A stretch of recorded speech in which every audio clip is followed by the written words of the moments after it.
아멘. 할렐루야. 옆 사람께 인사합시다. 사랑하고 축복합니다. 휴일인데 잘 오셨습니다. 잘 오셨습니다. 네. 네. 휴일인데 쉬지 아니하시고 예. 잘 오셨습니다. 오늘은 스가랴 11장 7절부터 보도록 하겠습니다. 스가랴 7장 11장 7절부터 끝절까지 보겠습니다. 우리 한 절씩 교대로 우리 교독하겠습니다.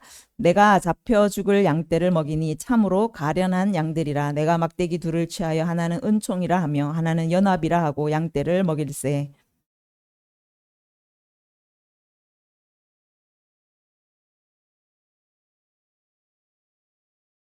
내가 이르되 내가 너희를 먹이지 아니하리라. 죽는 자는 죽는 대로 망하는 자는 망하는 대로 나머지는 서로 살을 먹는 대로 두리라 하고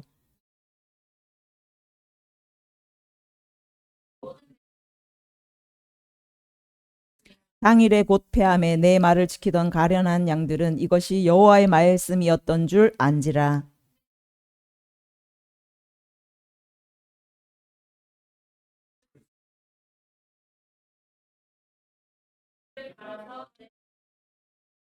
여호와께서 내게 이르시되 그들이 나를 헤아린 바 그 싹을 토기장이에게 던지라 하시기로 내가 곧 그 은 30개를 여호와의 전에서 토기장이에게 던지고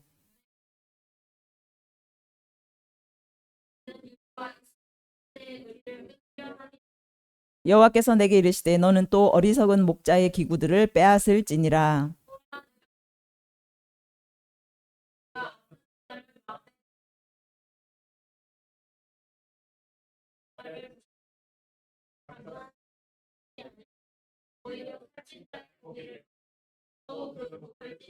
함께 읽겠습니다. 화 있을진저 양떼를 버린 목된 목자여 칼이 그의 팔과 오른쪽 눈에 내리리니 그의 팔이 아주 마르고 그의 오른쪽 눈이 아주 멀어 버릴 것이니라 하시니라. 아멘. 이 11장은 이제 스가랴를 통해서 이스라엘 백성들에게 마지막 하나님 앞에 돌아올 수 있는 그 회개의 기회를 외치게 하시는, 그래서 잡혀 죽을 양떼를 먹이라라고 이제 미션을 주셨죠. 그래서 스가랴가 그들에게 외침으로 인하여 그들이 하나님께 돌아올 수 있는 그 기회를 하나님께 허락하십니다. 이것은 이제 스가랴가 또 예수님의 예표로서 예수님이 이 땅에 초림으로 오셨을 때 또 이 잡혀 죽을 양떼를 예수님이 먹이시는데 그 백성들이 예수님을 거부하고 배척하고 오히려 십자가에 못을 박아 죽임으로 인해서 그들이 받을 심판에 대해서 예언을 하고 있습니다. 그런데 이 말씀은 또한 마지막 때 종말에 또 하나님께서 이 두 증인에게 그들에게 마지막 기회, 이제 세상의 역사가 끝나는 그 종말에 또 다시 한번 그들에게 그 외치게 함으로 인해서 그들이 돌아올 수 있는 마지막 기회를 주시고, 또 백성들이 그것을 거부하고 예수님께 돌아오기를 원하지 않았기 때문에 또 이들이 심판을 받게 되는 그 이야기. 그래서 이중적인 예언으로서 굉장히 많은 내용이 들어가 있습니다. 그래서 오늘 스가랴에게 이 잡혀 죽일 양떼를 먹이라, 그래서 선한 목자로서 또 그들을 먹이는 미션과 또 악한 목자로서 그 악한 목자가 일어날 것에 대한 예표로서 또한 그들을 먹이라라고 말씀을 하세요. 그래서 마지막 때 이제 악한 목자 적그리스도가 일어날 것에 대해서까지 말씀을 하고 있는 굉장히 방대한 내용입니다. 그래서 하나님께서는 우리에게 항상 돌아올 수 있는 기회를 주신다는 것을 우리가 볼 수가 있어요. 마지막 기회를 주시는데 그들이 그것을 거부했을 때 이스라엘 백성들이 멸망하게 되고 흩어지게 되고, 또 마지막 종말에도 또 예수님을 거부함으로 인하여서 그들이 영원한 심판으로 들어갈 수밖에 없는 그런 이야기들을 하나님께서 말씀하고 있습니다. 자, 오늘 7절에 보면 잡혀 죽을 양떼를 먹이니, 이제 스가랴가 하나님께서 명령하신 대로 잡혀 죽을 양떼를 먹입니다. 심판이 작정된 이 이스라엘 민족을 다시 한번 하나님의 말씀을 외침으로 인해서 주님께 돌아올 수 있는 그 기회를 주시는 것이죠. 그래서 또 예수님, 예표이신 예수님께서도 이 땅에 오셔서 또 그들을 먹이는 거예요. 잡혀 죽을 양떼인데 예수님 다시 한번 그들에게 살 수 있는, 생명을 얻을 수 있는 기회를 주신다라고 말씀하시는 거예요. 근데 그들을 먹이시는데 무엇으로 먹이시는가 하면 은총과 연합의 막대기다라고 말해요. 양을 먹일 때, 목자가 양을 칠 때 막대기를 가지고 있어요. 그래서 시편 23편에도 보면은 주의 막대기와 지팡이가 나를 안위하시나이다 라고 말해요. 주님, 그 목자가 들고 있는 막대기는 양을 지키고 보호하는 거예요. 그래서 가야 할 길로만 인도하고, 그래서 양들은 이 목자의 막대기를 그 움직임을 따라서 감기만 하면 되기 때문에 두려움이 없어요. 무서울 것이 없어요. 걱정이 없어요. 그래서 목자만 믿고 목자만 의지할 수 있는 것이 바로 그들을 지키는 이 막대기로 인함인 것이죠. 그래서 이 막대기 이름이 하나는 은총이고 하나는 연합이다라고 말씀해요. 그러니까 하나님께서 이 양떼, 이스라엘 백성들을 이제까지 먹여오신 것은 순전히 은총이었어요. 연합이었다라고 하나님께서 말씀하고 있는 거예요. 하나님의 은총이 없이는 이 이스라엘이, 이 유다 민족이 이제까지 올 수가 없었어요. 그들의 죄악으로 치면 우리가 에스겔에서도 봤지만 얼마나 죄악을 저질렀습니까? 성전 안에 온갖 우상들을 가득 가져오고 우상들을 섬겼어요. 그러니까 그들의 죄악으로 치면 벌써 망했을 나라예요. 그들의 국력도 보십시오. 얼마나 작은 나라예요. 주변국들은 강대국이 굉장히 많았습니다. 그러니까 그들이 멸망할 거로 치면은 하면 옛날에 없어졌을 나라였던 거예요. 그런데 그들을 지금까지 지켜주시고 그 강대국들로부터 공격을 막아주신 것은 하나님의 은총의 막대기였다라는 거예요. 그러니까 100% 하나님의 은총이었다라고 말씀하고 계신 거예요. 가장 대표적인 예로 히스기야 왕 있잖아요. 그때 아수르 왕 사네립이 쳐들어왔어요. 히스기야는 그를 상대할 힘이 없었어요. 아무런 능력이 없었습니다. 유다를 모욕했어요. 히스기야 왕을 모욕했어요. 또 그 이스라엘의 신이신 하나님을 모욕했어요. 그런데 거기에 대항해서 할 수 있는 게 아무것도 없었어요. 그래서 히스기야 왕이 무엇을 했어요? 붉은 베옷을 입고 자기 옷을 찢으면서 하나님 앞에 엎드리는 거, 그거밖에는 할 것이 없었어요. 그래서 그가 말해요. 이 환난과 능욕의 날에 아이를 낳으려 하나 해산할 힘이 없다고 고백해요. 그러니까 아무런 대항할 힘이 없고 이 나라를 유지하고 지킬 수 있는 그 힘이 아무것도 없다라고 고백을 하는 거예요. 그래서 하나님 앞에 엎드려서 그가 처절하게 목 놓아 울며 기도했을 때 하나님께서 여호와의 사자를 보내셔서 하룻밤에 18만 5천 아수르 군대를 완전히 전멸시키는 것을 볼 수가 있습니다. 하나님의 전적인 은혜죠. 이스라엘이 한 것이 아무것도 없어요. 그들의 힘으로 지켜낸 것이 아무것도 없었다라는 거예요. 그러니까 이스라엘의 역사를 보면 정말 하나님의 은혜 없이는 그들의 나라가 유지될 수도 없었고 그 나라, 그 이름이 지금까지 있어 올 수도 없었다라고 말씀하고 있다라는 거예요. 그래서 하나님께서 은총의 막대기로 이 양떼를 지금까지 먹여왔고 또 예수님도 또한 은총으로 우리의 어떠함도 없이 오직 은혜로 오직 은총으로 우리를 먹이셨다라고 말씀을 하고 있습니다. 로마서 3장 22절에 가면 예수 그리스도를 믿음으로 말미암아 모든 믿는 자에게 미치는 하나님의 의는 차별이 없어요. 우리가 모두가 죄를 범하여서 하나님의 영광에 이르지 못하는 자들이었어요. 하나님은 거룩하신 하나님이기 때문에 부정한 자는 결코 거룩한 자에게 나아갈 수가 없었어요. 죽어버리는 거예요. 그런데 우리가 하나님 앞에 영광에 이르지 못했는데 예수 그리스도 안에 있는 그 속량으로 말미암아 하나님의 은혜로 값없이 의롭다 하심을 얻은 자가 되었다. 우리의 값을 지불한 것도 없고 우리의 어떤 아무런 공의가 없다라는 거예요. 그래서 전적인 하나님의 은혜로 예수 그리스도를 우리에게 주셔서 그가 십자가에 달려 죽으심으로 인하여 그 속량함으로 우리는 의롭다 하심을 얻은 자가 되었다. 거룩하다 일컬음을 받은 자가 되었다라는 거예요.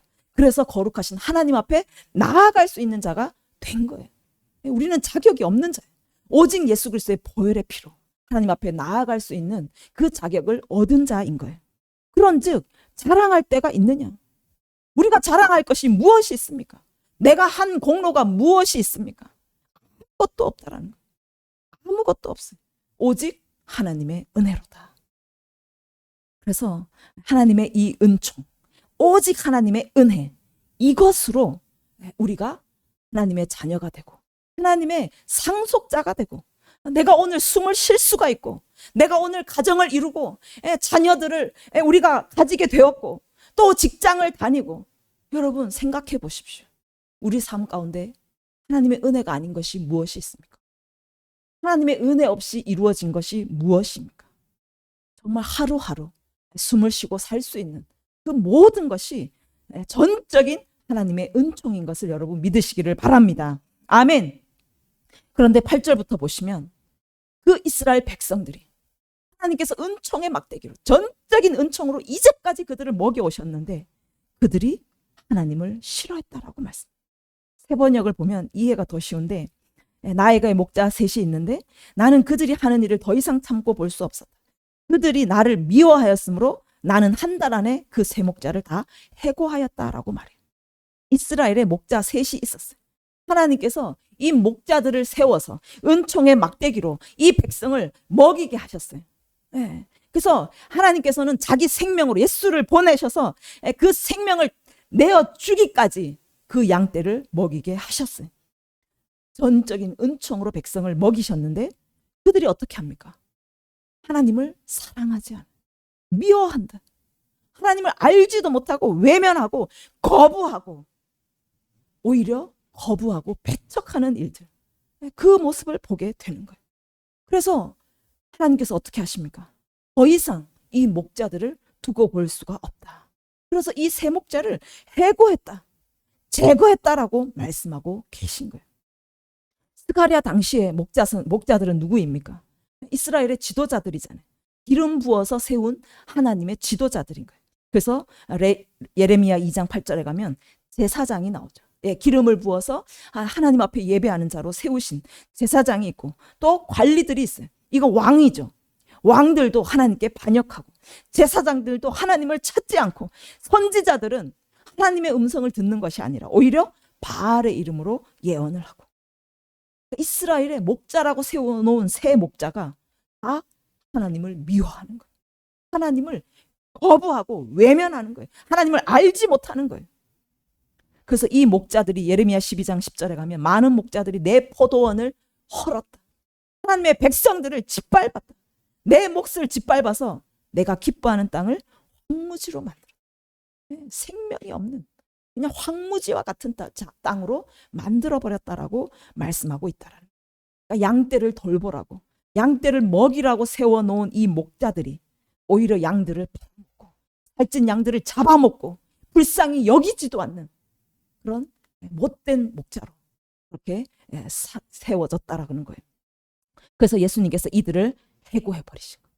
이들을 제거해 버리신 거예요. 그래서 신이 기름 부으신 그 자들을 해고하고 예수님 자신이 왕이 되시고, 예수님 자신이 대사장이 되시고, 예수님 자신이 선지자가 되시는 것을 말씀하고 있습니다. 어떻게? 십자가의 죽으심으로, 십자가의 죽으심을 통하여서 이 세 목자를 제거하고 예수님께서 목자가 되시는 것을 말씀하고 있습니다. 히브리서 2장 16절에 가면 이 아브라함의 자손들을 붙들어 주려, 아브라함의 백성, 그러니까 하나님의 백성을 먹이시기 위해서, 살리시기 위해서 예수님께서 무엇을 하셨냐면 17절에 신실한 대제사장이 되어 백성의 죄를 속량하려 하심이라. 예수님께서 친히 대제사장이 되신 거예요. 그래서 자기가 친히 희생제물이 되셔서 자기의 피로, 속량으로 하나님의 백성들을 살려서 그들을 하나님과 다시 한번 연합케 하시는 예수님의 놀라운 그 사역을 말씀하고 있습니다. 그래서 예수님이 그 고난 받으심을 통하여서 시험 받는 자를 능히 도우실 수 있는 자가 되셨다. 그러니까 양들의 고난들, 양들의 고통도 능히 도우실 수 있는, 그들을 돌보실 수 있는 목자가 되셨다라고 말씀하고 있습니다. 요한복음 18장 37절에 가면 빌라도가 말입니다. 네가 왕이 아니냐라고 물었을 때 예수님께서 대답하세요. 네 말과 같이 내가 왕이다. 예수님이 왕이 되셨어요. 십자가에서 왕이 되셨다라고 말씀하고 있었습니다. 그러니까 십자가에서 사망 권세를 깨뜨리시고 왕이 되셨기에 하늘과 땅의 모든 권세를 가지신 거예요. 통치자가 되셨다라고 말씀하고 계신 거예요. 그래서 온 세상을 심판하실 심판주로 다시 한번 이 땅 가운데 오실 것을 말씀하고 있습니다. 그래서 예수님께서 이 세 목자를 제거하시고 예수님께서 목자, 친히 목자가 되어 주셨다. 또 예수님 당시에도 제사장과 서기관과 바리새인들이 예수님을 십자가에 못 박을 것을 그들이 모의하였다라고 말해요. 그 당시에도 예수님을 이 목자들이 거부했어요. 지도자들이 거부하였습니다. 받아들이지 않고 십자가에 못을 박아 죽였습니다. 그러니까 예수님을 끝까지 미워했다라는 거예요. 그래서 예수님께서 어떻게 하시냐면 10절에 은총이라 하는 막대기를 취하여 꺾어버려요. 은총이라는 막대기를 꺾어버리는 것은 모든 백성과 세운 언약을 폐하려 하심이라. 하나님의 백성과 맺은 언약이 있는데 그 언약을 폐하기 위해서 은총의 막대기를 꺾어버리신 것이 되셨다라고 말씀하고 있는 거예요. 그러니까 은총의 막대기를 꺾는다는 것은 언약을 폐하셨다라는 거예요. 에스겔 34장 23절에 가면 하나님께서 어떤 언약을 하셨냐면 내가 한 목자를 그들 위에 세워 먹이게 하리니 내 종 다윗이다. 그가 그들을 먹이고 그들의 목자가 될 것이다.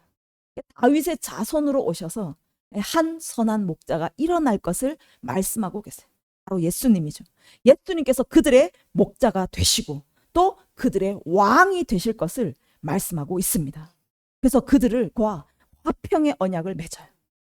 화평의 언약을 맺어서 악한 짐승을 그 땅에서 그치게 하리니 그들이 빈들에 평안히 거하며 숲풀 가운데서 자게 할지다 말씀하고 있어요. 에스겔을 통해서 한 목자를 세울 것을 예언하셨고 다윗의 자손으로 오셔서 왕이 됐을 것을 말씀하셨고 또 그들과 화평의 언약을 맺으셔서 악한 짐승, 어떤 악한 것으로부터 그 모든 위협으로부터 그들을 지키시고 보호하시고 흩어지지 않도록 평안히 그들이 거할 수 있도록 해주겠다라는 그 언약의 말씀을 해주셨어요. 그런데 이 언약을 폐하려 하십니다.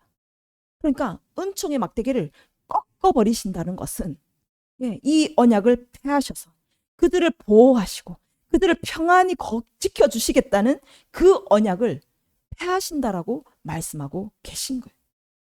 그러니까 이제까지 예수님이 오신 그때까지 이들을 보호하신 것은 이 화평의 언약 때문이었어요. 남유다가 멸망하려면 옛날에 벌써 멸망했어야 하는데 이제까지 예수님이 이 언약 때문에 계속 이들을 지키시고 보호하시고 악한 것들이 침범 못하도록 문빗장을 쳐서 계속 보호해 주셨다라는 거예요. 그런데 이 언약을 폐하시면 이 은총의 막대기를 꺾어버리신다면 어떻게 되겠습니까? 그 결과가 바로 나타납니다.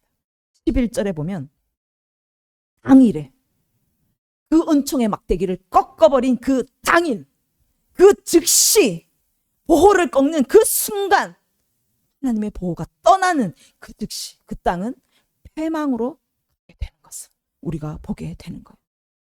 실제로 로마 군대가 쳐들어와서 예루살렘을 완전히 처참하게 짓밟아 버리는 거예요.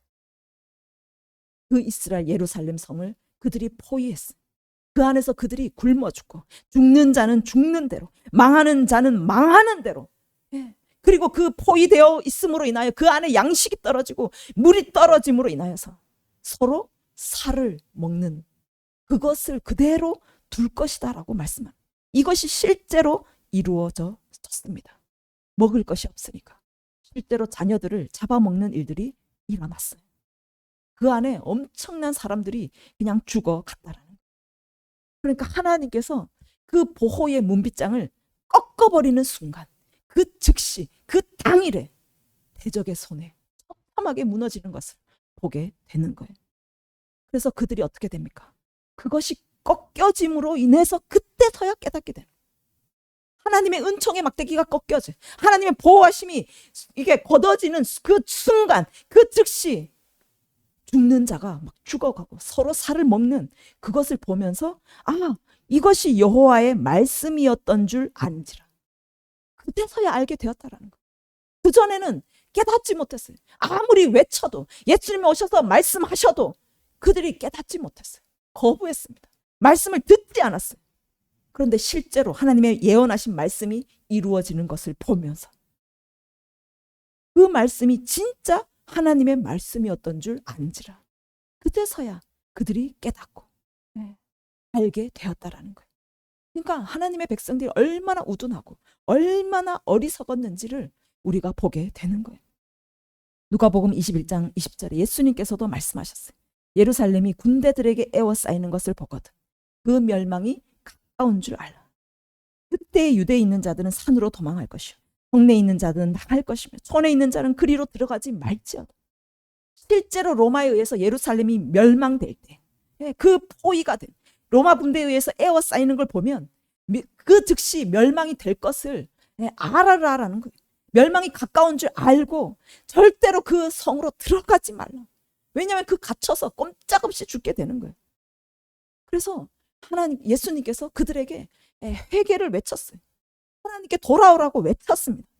이 예루살렘의 은총의 막대기가 꺾여버리면 대적이 쳐들어와서 그 성을 에워쌀 것이고 너희들은 그 안에서 죽어가게 될 것이라는 것을 예수님은 미리 말씀을 하셨어요. 그런데 그들이 깨닫지 못했어요. 그래서 그 목자들이 하나님이 세워놓으신 지도자들이 오히려 이 말씀을 듣지 않고 예수님을 배척하고 예수님을 십자가에 못 박아 죽여버렸습니다. 그러니 이 일이 AD 70년에 실제적으로 이루어졌을 때 될 거예요. 이것이 실제로 하나님의 말씀이었구나. 그때서야 그들이 이것이 하나님의 진짜 말씀이었구나. 예수가 그리스도였구나. 예수가 하나님이 보내신 메시아였구나. 그때서야 깨달았을 것입니다. 우리가 요한계시록을 보고 있잖아요. 하나님은 미리 말씀하시는 분이에요. 스가랴가 500년대 살았는데 이미 스가랴를 통해서 말씀하신 거예요. 이 일이 일어날 것을.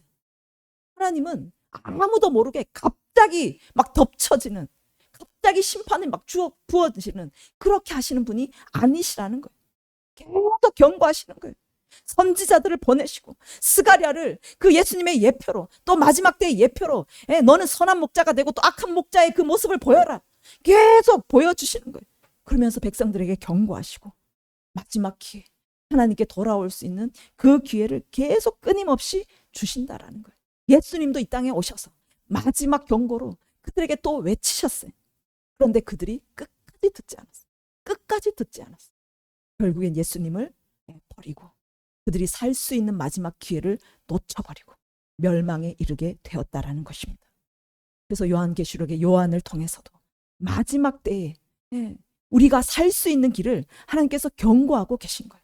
이 예언의 말씀을 읽고 듣고 지켜 행하는 자는 복이 있다.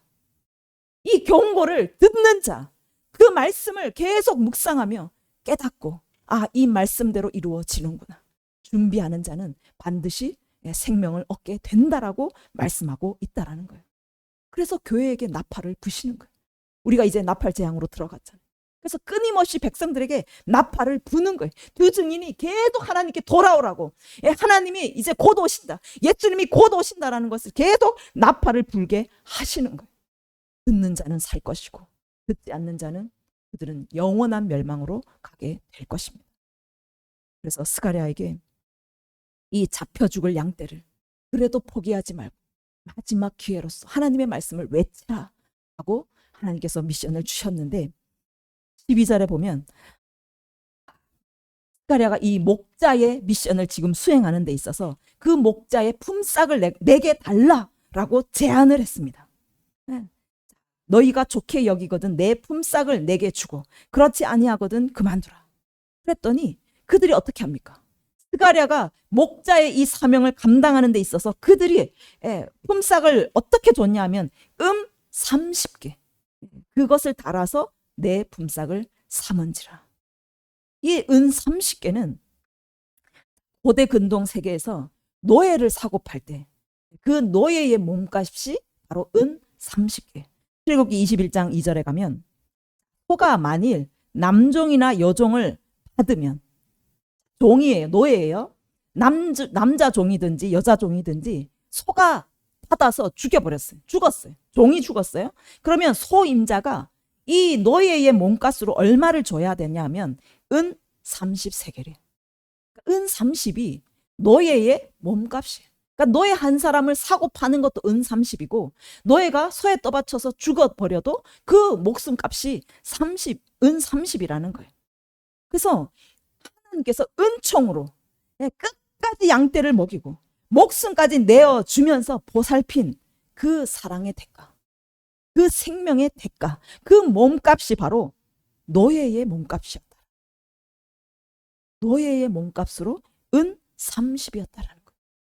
이것이 실제로 가룟 유다를 통해서 예수님의 몸값을 은 30을 받잖아요. 그것이 성취가 되었어요. 예수님께서 참 목자로 이 땅에 오셨지만 사람에게 이히 여김을 받지 못했어요. 존귀함을 인정받지 못하고 그냥 이름도 없이 하찮게 길바닥에 그냥 죽어도 노예의 몸값 은 30, 그 값을 예수님의 몸값으로 매겼다라고 말씀하고 계신 거예요. 그래서 13절에 그들이 나를 헤아린 바, 이 헤아린 바, 이것이 뭐냐면 이 그들이 나를, 목자를 평가하여서 매긴 나의 몸값, 그러니까 이 목자의 몸값으로 이거 적당하다, 이것이 알맞다라고 매긴 몸값이 30이었다라는 거예요. 얼마나 목자를 멸시하고 얼마나 그 목자를 무시하고 그랬는지 노예의 몸값으로 은 30을 달아 주었다라는 거예요. 그래서 하나님께서 이 몸값을 결코 용납할 수 없는 대가라고 보신 거예요. 이것은 결코 내가 받아들일 수 없는 몸값이다라고 인정하신 거예요.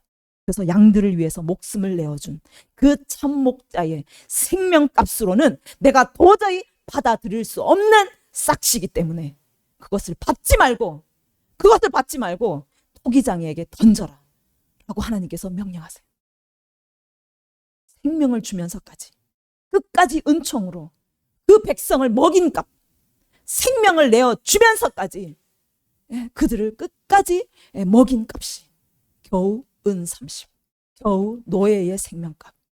그것은 나는 결코 받아들일 수 없다.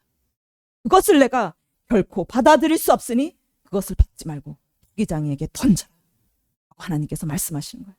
이 토기장이에게 던지라는 거는 그 당시에 개에게 던져라 라는 그런 속담이 있었어요. 하는 것을 그냥 개에게 던져줘, 개에게나 던져줘, 이런 속담이 있었는데 그거하고 똑같은 속담이에요. 토기장이에게나 던져. 그러니까 가장 하찮은 거, 쓸모없는 것을 그냥 토기장에게 던져라 라는 거예요. 하나님께서 얼마나 분노하셨는지 지금 개에게나 던져줘. 그 참된 목자의 값을 은 30을 달아주었다니 그냥 개에게나 던져줘라 라고 지금 하나님께서 말씀하고 계신 거예요.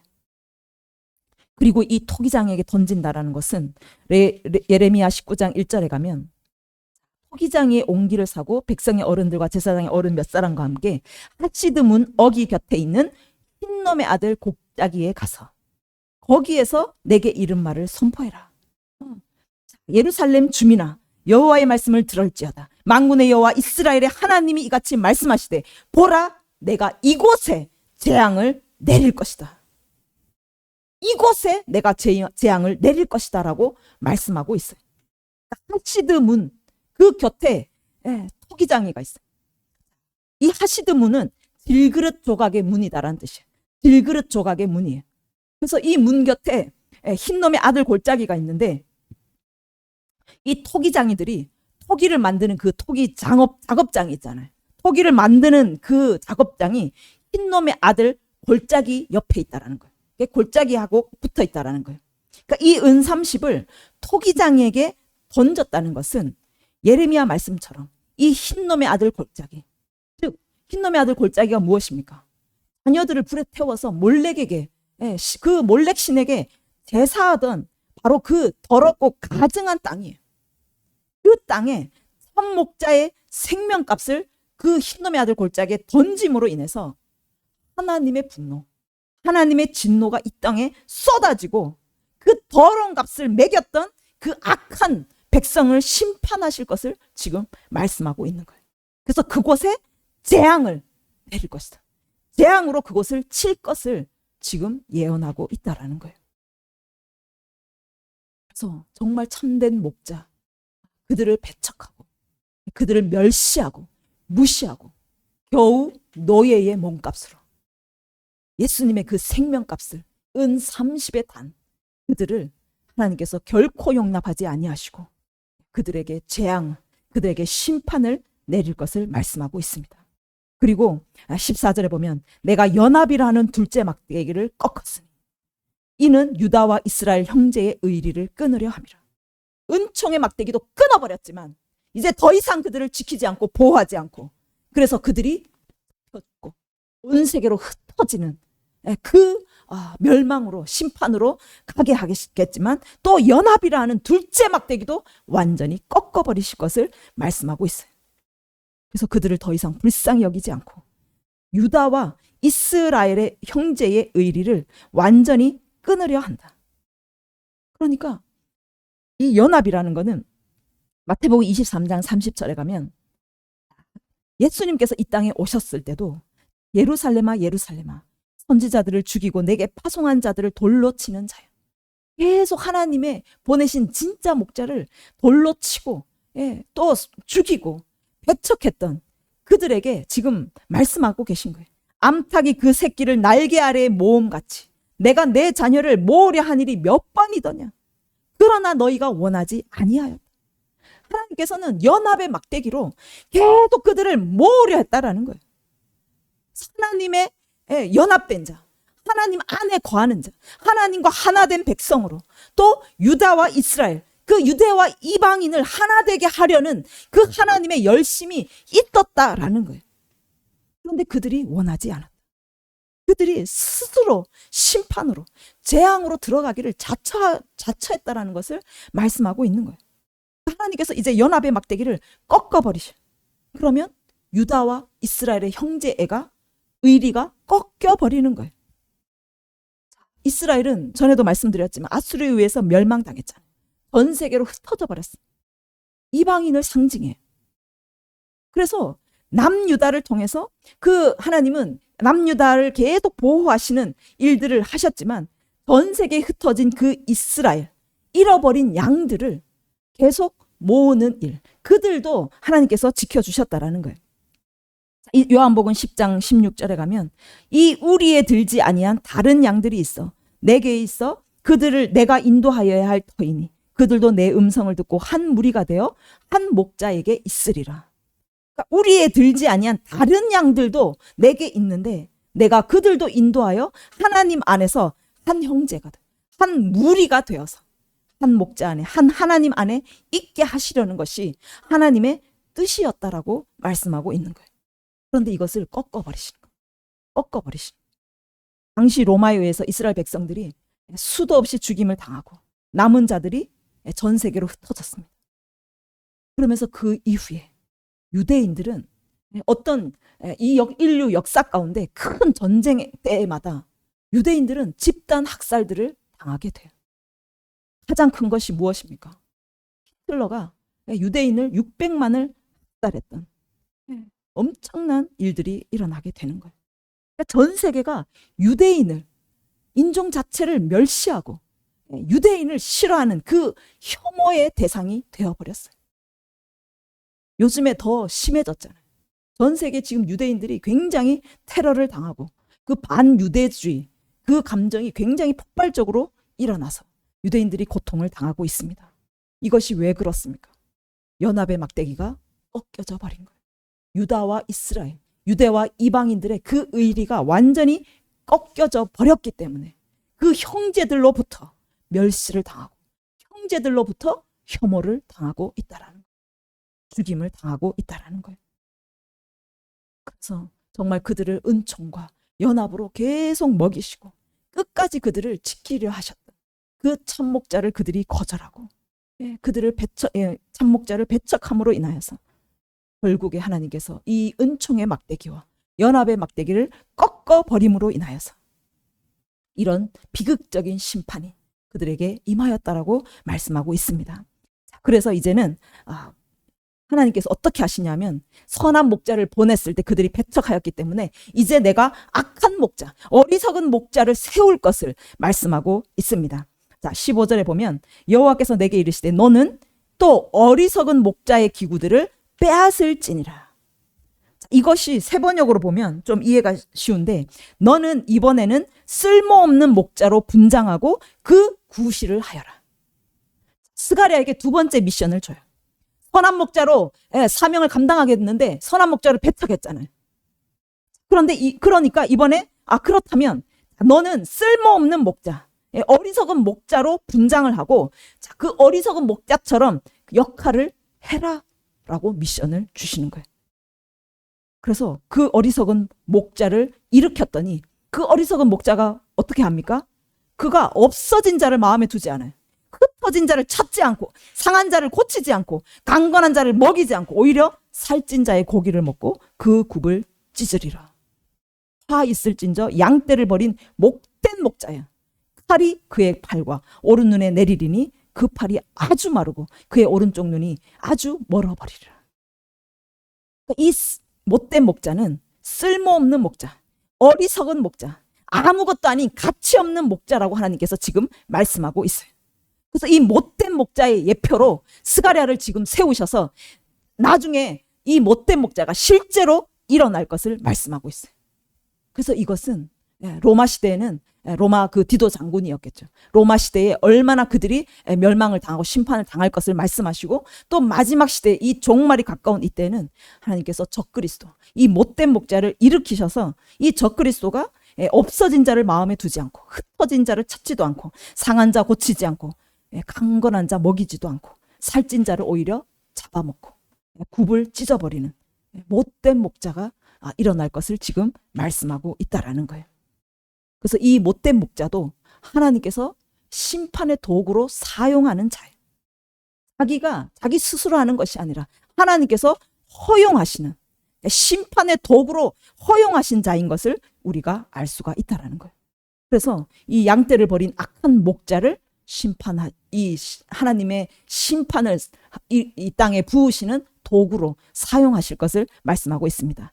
데살로니가후서 2장 3절에 가면 너희가 미혹되지 말라. 먼저 배교하는 일이 있고 저 불법의 사람 곧 멸망의 아들이 나타나기 전에는 그날이 이르지 못하리니 아니하리니 라고 말해요. 이 불법의 사람 멸망의 아들 대적자라 하는 신이라고 불리는 그 모든 것과 숭배함을 받는 것에 대항하여 그 위에 자기를 높이고 하나님의 성전에 앉아 자기를 하나님이라고 내세우느니라.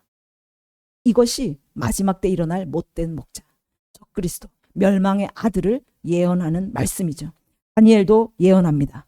8장 23절에 가면 마지막 때에 반역자들이 가득할 즈음에 선한 목자를 죽여버리고 두 증인 선한 목자를 일으켰더니 두 증인을 죽여버리고 그때 그 즈음에 한 왕이 일어나리니 이것이 못된 목자인 거예요. 왕이 일어나리니 그 얼굴은 뻔뻔하며 속임수에 능하며 그 권세가 강할 것이나 자기 힘으로 말미암는 것이 아니고 그가 장차 놀랍게 파괴 행위를 하고 자의로 행하여 형통하며 강한 자들과 거룩한 백성을 멸망하리라 라고 말하는 거예요.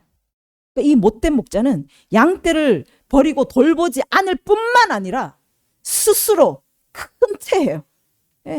또 만왕의 왕을 대적해요. 그래서 하나님의 도구일 뿐인 이 못된 목자가 스스로 큰 채하며 만왕의 왕을 대적하며 자기가 하나님이다라고 하는 거예요. 그래서 하나님께서 어떻게 하십니까? 그를 사람의 손으로 심판하는 게 아니라 스스로 하나님께서 직접 그를 깨뜨리시고 멸망시킬 것을 말씀하고 있다라는 거예요. 그래서 마지막 때 이 적그리스도는 사람의 손으로 멸망시키는 것이 아니라 하나님께서 직접 멸망시키세요. 그래서 계시록 19장에 가면 이 짐승들과 임금과 그들의 군대들이 모여서 전쟁을 해요. 그때 하나님께서 어떻게 하십니까? 이 둘이 산채로 유황불 그 불못에 던져지더라. 이 못된 목자로 일어난 이 적그리스도가 산채로 유황불 불못에 던져지는 것을 우리가 보게 되는 거예요. 그래서 그를 또 이 짐승들을 따르던 참목자이신 예수님, 그 자들은 예수님의 입에서 나오는 검으로 죽임을 당하고 새가 그 살을 뜯어먹게 되는 처참한 최후를 맞이하게 된다라고 말씀하고 있습니다. 그래서 이 11장은 두 증인이 선한 목자가 일어날 것과 또 그들이 선한 목자를 죽이고 배척하고 그래서 하나님께서 또 악한 목자, 못된 목자를 일으켜서 또 이 못된 목자를 통해서 하나님의 백성들이 억압당하고 또 그 못된 목자도 하나님께서 친히 심판하실 것까지 다 말씀을 하고 있습니다. 요한복음 10장 11절에 가면 나는 선한 목자라. 선한 목자는 양들을 위하여 목숨을 버린다 라고 말씀하세요. 그런데 악한 목자는 오히려 양들을 보살피지도 않고 살찐 자들을 잡아먹고 그들에게 악한 짓을 하는 것이죠. 그래서 예수님만이 선한 목자이신 줄 믿으시기를 바랍니다. 마지막 때 거짓 선지자들, 거짓된 악한 못된 목자들이 수없이 일어나게 될 것이에요. 그래서 여러분은 선한 목자를 따라야 돼요. 우리 예수님만을 따르고 정말 목자가 없이는 살 수 없는 그 하나님의 백성들이 되시기를 바랍니다.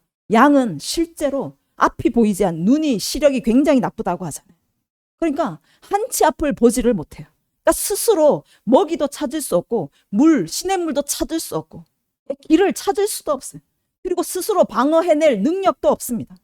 그래서 양은요, 홀로 두면 그가 물이 어디 있는지 몰라가지고 목이 말라 죽고 풀이 어디 있는지 몰라서 그냥 배가 고파 죽거나 아니면 이리가 와도 보지 못해서 이리한테 잡아먹힌 죽음에 이르게 되는 거예요. 그래서 하나님께서는 예수님을 목자에 비유하시는 거예요. 예수님을 선한 목자다. 나는 목자를 위해서 목숨까지도 내어놓는다 하고 말씀하시는 거예요. 그러니까 우리는 양으로서 목자를 떠나면 결코 살 수 없고 한순간도 우리가 살 수 없고 또 죽임을 당할 수 있는 그런 연약한 자라고 말씀하고 계시다라는 거예요. 그래서 정말 목자가 없이는 살 수 없는 양인 것을 오직 예수 그리스도께만 생명이 있고 예수 그리스도만이 우리의 길이 되시는 것을 여러분 기억하시고 목자 되신 예수님만 붙잡고 예수님만 따라가는 저와 여러분이 되기를 원합니다. 이 양들은 주님의 음성을 듣는다고 해요. 그래서 여러분 목자의 음성에 귀를 기울이시고 정말 한순간도 예수님 없이는 살 수 없고 우리가 한순간도 주님의 은총의 막대기 주님의 그 연합의 막대기가 없으면 우리가 한순간도 살 수 없음을 날마다 주님 앞에 고백하면서 주님의 도우심과 주님의 은혜를 구하며 하루하루 주님과 함께 동행하는 저와 여러분이 되기를 원합니다. 아멘. 우리 이 시간에 함께 기도합시다. 하나님께서 이 500년 전에 스가랴를 통해서 이미 말씀하셨고 또 예수님이 오셨을 때도 또 하나님께 나아가는 길을 또 말씀하시고 또 이 마지막 때 요한을 통해서 또 많은 그 선지서들을 통해서 하나님께서 말씀하고 계십니다. 그래서 정말 하나님께서 우리에게 기회를 주실 때 우리는 하나님께 돌아가는 자, 정말 목자 대신 하나님께만 나아가는 저와 여러분이 되기를 원합니다. 양은 목자 없이는 살아갈 수가 없는 거예요. 예수님을 놓치고는 한순간도 우리는 살아갈 수가 없고 주님의 은혜 없이는 한순간도 우리는 생명을 보장받을 수 없는 연약한 존재라는 것을 여러분 기억하시고 오직 주님만이 우리 삶을 다스리시고 주님의 그 은총과 주님의 그 연합이 우리 삶 가운데 충만하여서 정말 살찐 양이 되고 생명이 풍성한 양이 되고 또 하나님을 기쁘시게 하는 하나님의 백성들이 되기를 간절히 원하오니 주님 우리를 붙잡아 주시옵소서. 주시옵소서. 주님과 연합된 자로 살게 하여 주시옵소서. 마지막 때가 우리 하나님의 말씀을 외치고 목자의 사명을 감당하는 세운 교회가 되게 하여 주시옵소서. 함께 기도하겠습니다.